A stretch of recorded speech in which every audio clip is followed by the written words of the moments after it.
السلام علیکم ورحمۃ اللہ وبرکاتہ نحمده ونصلی علی رسولہ الکریم اما بعد فاعوذ باللہ من الشیطان الرجیم بسم اللہ الرحمن الرحیم رب اشرح لی صدری ویسر لی امری واحلل عقدۃ من لسانی یفقهوا قولی۔ رمضان کی تیاری کا بہت اہم حصہ یہ ہے کہ ہم چاند دیکھنے کی تیاری کریں، کیونکہ نبی صلی اللہ علیہ وسلم نے فرمایا ہے جب تم رمضان کا چاند دیکھو تو روزہ رکھو، اور جب شوال کا چاند دیکھو تو روزہ افطار کرو، اور اگر مطلع ابر آلود ہو تو 30 روزے پورے کر لو۔ تو صوموا لرؤیتہ وافطروا لرؤیتہ، اس کو دیکھ کے روزہ شروع کرو، دیکھ کے افطار کرو، یعنی رمضان کا اختتام بھی چاند دیکھنے کے ساتھ ہونا چاہیے۔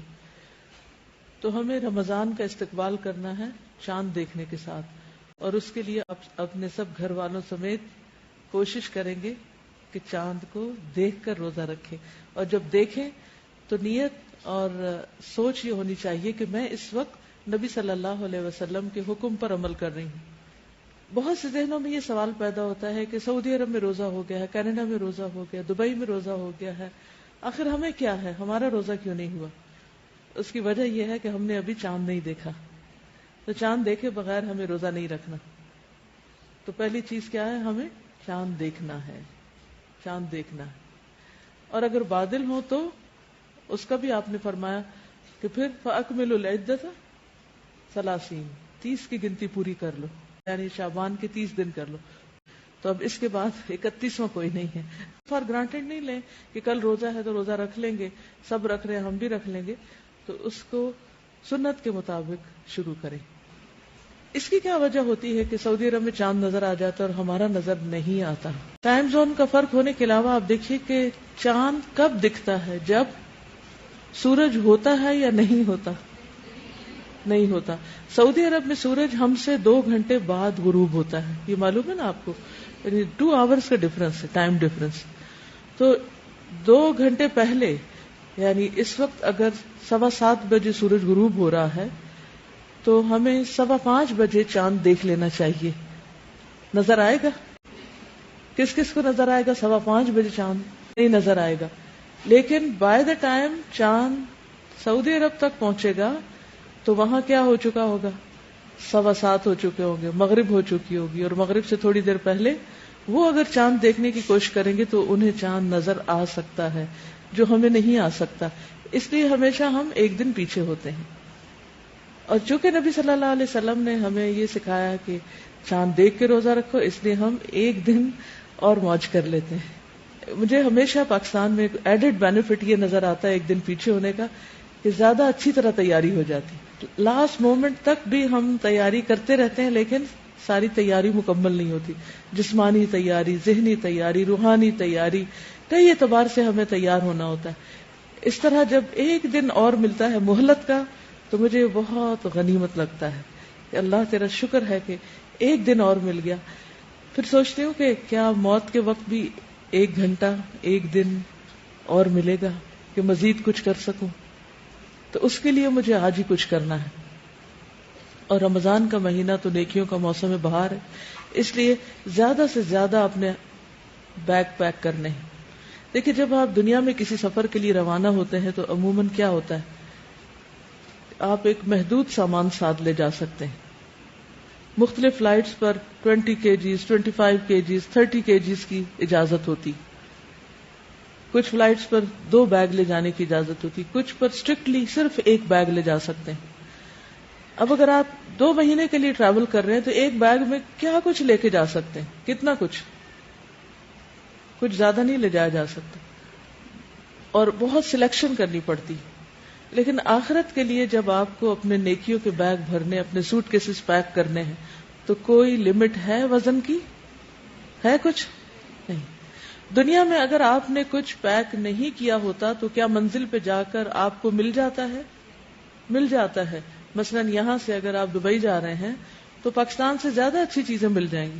آپ اپنا ٹوتھ پیسٹ لے جانا بھول گئے، آپ ٹوتھ برش لے جانا بھول گئے، آپ ٹاول لے جانا بھول گئے، وغیرہ وغیرہ، تو کیا ہوگا؟ آپ ہمیشہ یہ سوچتے ہیں اچھا نہیں بھی سامان رکھا جا سکتا تو کوئی بات نہیں، وہاں پہنچ کر اور نئی نئی چیزیں لے لیں گے، اچھی چیزیں لے لیں گے۔ تو آپ کو کوئی غم نہیں ہوتا گھر پہ چیزیں رہنے کا، کیونکہ وہ گھر پہ ہی چھٹی ہوتی ہیں۔ لیکن آخرت کے بیگ میں، آخرت کے سوٹ کیس میں اگر آپ نے چیزیں نہیں رکھی پوری، تو کیا وہاں آپ کو کچھ مل سکے گا؟ کوئی اور دے دے گا جس چیز کی ضرورت ہوگی؟ نہیں، وہ آپ کو یہیں سے لے کے جانا ہے۔ تو اس لیے ایسا موسم بہار اور ایسی سیلز کا سیزن آ گیا ہے کہ جس میں چھوٹی چھوٹی نیکیوں پر بے شمار اجر ہے۔ خوب خوب بیگ بھر لیں اور اس کے لیے چست چاقو چوبند ہو جائیں، کمر باندھ لیں، گیٹ ریڈی، ٹھیک۔ اور کیا کیا کرنا ہے آپ کو؟ کوئی کرنے کا کام رہ نہ جائے، کوئی بھی سامان پیک ہونے سے چھوٹ نہ جائے۔ آخرت کا سفر تو ہمارا ہر وقت جاری ہی جاری ہے۔ کس کس کو چاند دیکھ کر دعا پڑھنی آتی؟ الحمدللہ سب نے زبانی یاد کر لی۔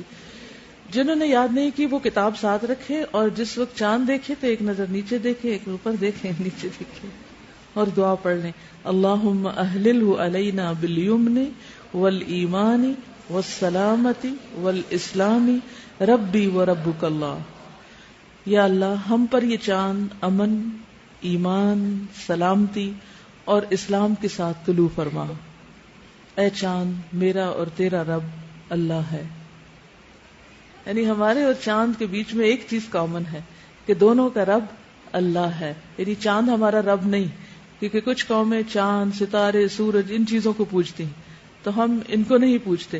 یہ تو صرف اللہ کی نشانیاں ہیں جو ہمیں اوقات بتانے کے لیے اور دیگر فائدوں کے لیے دکھائی گئی ہیں، ورنہ اصل چیز یہ ہے کہ ہم سب کا رب اللہ ہے۔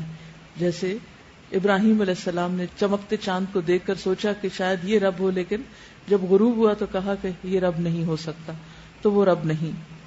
دوسری دعا ہے اللہ اکبر اللہم اہلہ علینا بالامن والایمان والسلامت والاسلام والتوفیق لما تحب وترضى ربنا وربک اللہ۔ اللہ سب سے بڑا ہے، اے اللہ یہ چاند ہم پر امن، ایمان، سلامتی اور اسلام کے ساتھ طلوع فرما، اور اس چیز کی توفیق کے ساتھ جس کو تو پسند کرتا ہے۔ یعنی ہمیں اس مہینے میں ایسے کام کرنے کی توفیق دے، اور نہ صرف یہ کہ اس مہینے میں بلکہ سال کے ہر مہینے میں، کہ جس سے اللہ سبحانہ وتعالی راضی ہو جائیں۔ ہمارا اور تیرا رب اللہ ہے۔ تو اللہ کرے ہمارا یہ رمضان گزشتہ تمام رمضانوں سے بہت ہی بہترین ہو۔